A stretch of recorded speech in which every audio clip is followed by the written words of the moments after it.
পথে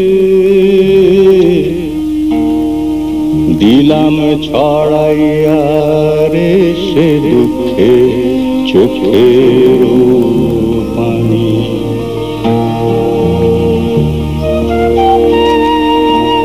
বাংলাদেশের জন্য বঙ্গবন্ধুর প্রবল আবেগ সাধারণ মানুষ তো বটেই, এই দেশের রাজনীতিক ও চিন্তাশীল মানুষকে সবসময় অবাক করেছে।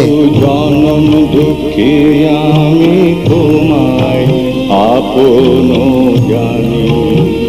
স্বাধীনতার আগে প্রায় 4 দশক জুড়ে দীর্ঘ পথে যারা তার সঙ্গী ছিলেন, তাদের মধ্য থেকেও অনেকেই এ ব্যাপারে একমত। বঙ্গবন্ধু মানুষের ভালোবাসা নিয়ে তাদের নেতা হবার সব পরীক্ষায় চিরদিন প্রথম হয়েছেন।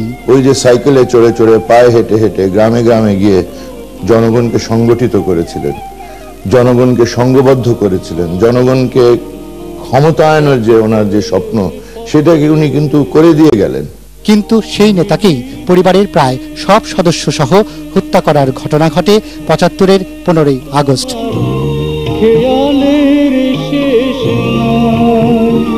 অথচ নির্ভয়ে লক্ষ মানুষের সামনে বঙ্গবন্ধু স্বাধীনতার ডাক দিয়েছিলেন। তার আহ্বানেই দুঃখ জয় করার পথে নেমেছিল বাংলাদেশের মানুষ।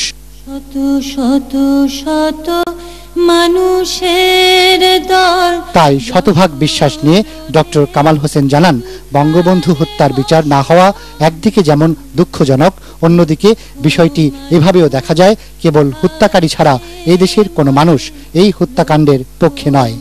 চ্যালেঞ্জ নিয়ে বলতে পারি, যেটা জনমত যাচাই করলে কি শতকরা 100 লোক শুধু যারা সহযোগী আছে সেই খুনিদের, তারা ছাড়া সবাই কি বলবে না অবশ্যই বিচার হওয়া উচিত। লক্ষ জননী পাগলের প্রায়। তিনি আরো জানান, বঙ্গবন্ধু প্রকৃত জনপ্রতিনিধি ছিলেন বলেই কোনোদিন সামনের পথে বিরোধীরা তাকে পরাজিত করতে পারেনি। তাই বারবার ব্যর্থ হবার কারণেই 15ই আগস্ট তাকে হত্যা করা হয়। যারা পারে নাই, নির্বাচনে পারে নাই, একবার না বারবার পারে নাই, 50-এর দশকে পারে নাই, সামরিক শাসন করে পারে নাই, গণহত্যা একটা চালিয়ে পারে নাই, তারা আবার 15 আগস্টে আরেকবার দেখি সেই চেষ্টা। এত লোক শুধু কেন মরে? রুমি নোমান, এটিএন বাংলা, ঢাকা।